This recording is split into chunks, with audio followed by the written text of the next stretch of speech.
Hello and welcome back to the channel. Today we're going to look at the John Battaglia Memorial at Turfway Park, and this is part of the Derby Trail. These synthetic races can be tough to handicap. We're going to give it a shot anyway. And my picks last week weren't that great. My top picks anyway didn't fare too well, so hopefully I can get back on track with this synthetic race. And let's start off. We'll just go down the list, but if a horse has no chance, I won't say that much about him. So let's start off with the rail horse, and we'll go down the list from there. Alright, the rail horse, number 1, Street Beast. He's expected to be the favorite in this race, and he won the local Leonardo Stakes by a length. And you can see he had the race controlled from start to finish. 1.5 lengths ahead, 1.5 lengths ahead at 1C and 2C. We have the clip up here. Street Beast is in the lead. Again, though, he had the race controlled. The fractions were 24:15, 48:54. And I don't know how slow those fractions are, but they aren't fast fractions for Turfway. So he had the race controlled. He had all the energy reserved. Full effort is going to try to make a run at him. But Street Beast had the race in hand. So I don't know how impressive that was, considering he had the race controlled. But he did it off a layoff. And I do like his Breeders' Cup effort, where he ran 4th in the Breeders' Cup Juvenile Turf. And I also like his Kentucky Downs effort, where he won the Juvenile Mile by 7 lengths. So there is talent here. He will be the favorite. He is in my top 2 for this race. So I don't know if I'm going to put him on top, but he definitely has a chance to win. So Street Beast is a major contender for the John Battaglia Memorial. Let's go down to number 2. Alright, Steel Imperium, number 2. He's an interesting colt. He's by Essential Quality out of Summer Solo. And I just want to look at Summer Solo quickly before we look at the clip of his maiden win. Summer Solo, she was a turf router, and she was 3rd in the Belmont Oaks Invitational back in 2014. So there is turf routing blood in this horse's family, and we had the clip of his maiden win on February 7 up here, and we're going to see him come through the inside. So he's inside right now. The jockey's wearing a black cap, and now he swings to the outside.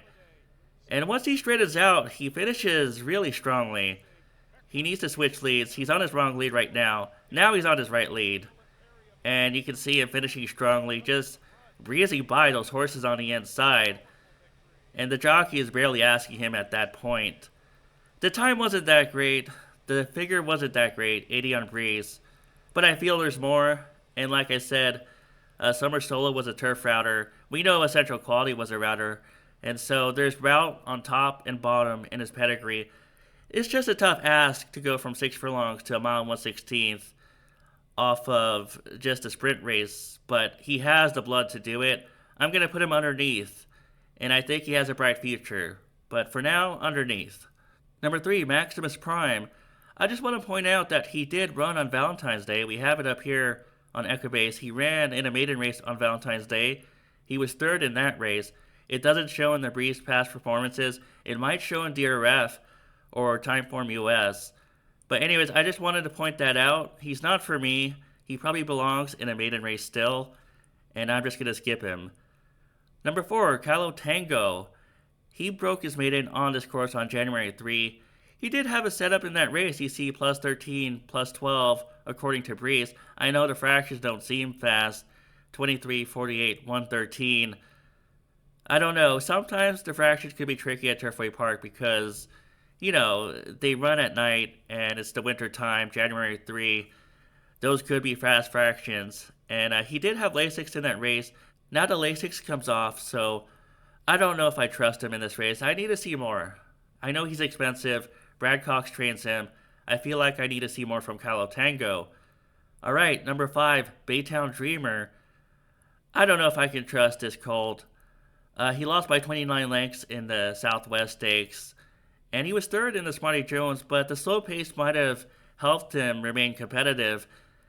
And once the pace was faster in the Southwest, he couldn't keep up. His turf races aren't that great, although he did break his maiden on turf at Ellis Park, but his other turf races weren't that great. I'm just going to skip him. He's not for me. Number 6, Time for Money. He ran 4th in a local Optro Claimer on December 27. He only had a 75 on Breeze in that race. He did break his maiden at Churchill Downs in a turf race back in October. I still don't trust him. He needs to show more. Maybe there is more to him. He costs 180K, but he's not for me. Not right now. I need to see more from Time for Money. Okay, we go down to number 7, Atfield. Number 7, Atfield. He won a Central Park on November 7 at Aqueduct. And what was impressive is that he overcame a slow pace as a stalker. You see the fractions 24, 49, 113. And he had to find room on the far turn. We have it up here. They're already entering the stretch, but you see Atfield, the jockey's wearing an orange cap, and he's whipping him on the left-handed side because he's trying to urge him to the right of Honey Dutch.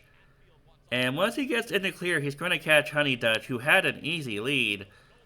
And he doesn't win by a big margin, but I thought it was a good race considering the fractions, and he had to find room. So I thought that was a good effort. My big concern is the workout tab. He has 5 works. I just don't know if he's tuned up for this race off of those 5 works. I feel like he needs more. I need to see one. And he makes his first start on synthetic. Not every turf horse transfers their form to synthetic. So I feel like I need to see one. I will call him an underneath horse. I don't like him on top in this race. I do think he has a bright future. So Atfield, maybe watch him later on down the line. I think he's a good horse. Number 8, Great White. He was 5th by 4 3/4 of a length in the Leonardo Stakes, and I have no reason to pick him off that effort. None of his 2 races are that fast, although he could improve, but he will need to show it. He's not for me. Great White, I'm just going to skip him. Number 9, Stop the Car. I was harsh on him leading up to the Lecomte Stakes, because I couldn't understand why he was taking attention from handicappers off that optional claimer on November 29, because I don't think there was anything in that race that he beat. Time for Music, he missed the board in the Springboard Mile, and he was also 7th in a recent optional claimer at Oaklawn Park. Trips Promise, he missed the board in the Mucho Macho Man Stakes. So even though it says a 92, I don't think there was anything in that race. I think it was a weak race. And then he was 7th in the Lecomte Stakes, so I don't think there's anything there. I know he could improve on synthetic.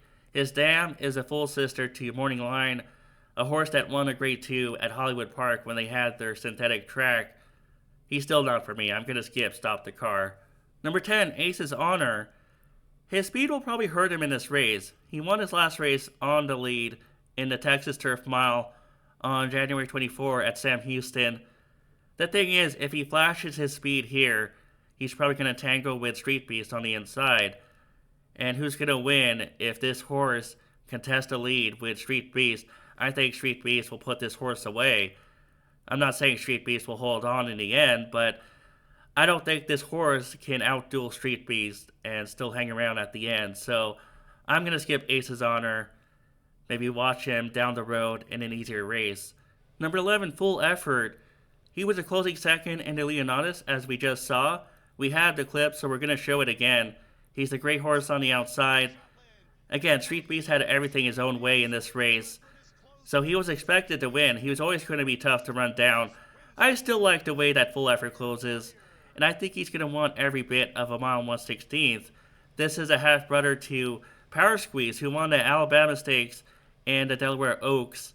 I don't know if she's still active, but she was a good router, and I think this horse wants to go longer based on what we saw in the Leonidas, and based on his Keeneland race where he won an allowance race at a mile and 1/16 by 5 lengths, so he probably wants to go longer, and maybe the mile and 1/16 in this race will help him. Full Effort is my top pick, but I'm not saying that Street Beast can't win. Obviously he can win too, so Full Effort or Street Beast, those are the 2 major contenders in this race. Let's go down to number 12, 2 Out Hero. Alright, 2 Out Hero, he was 3rd in the Summer Stakes, and I thought about picking him off that race, but I watched it, and I thought about it for a longer time. I thought he should have done better. He was here saving ground, and then he tipped out. He's the one with the white shadow roll. He had no reason to lose that race once he tipped out. And you see the 2 horses coming on the outside. I think one of them is Wild Desert, and Argos is in the middle. He had no reason to lose that race. I wonder if he didn't want the distance, because that was his first try at 1 mile, and now he goes a mile and 1/16. Does he really want to go a mile and 1/16? Because off that race, just from a visual standpoint, it didn't feel like it. And so maybe this is a risk, but I'll leave out 2 Out Hero. He's not for me. I'm just going to skip him. And we'll go down to number 13, Small Town.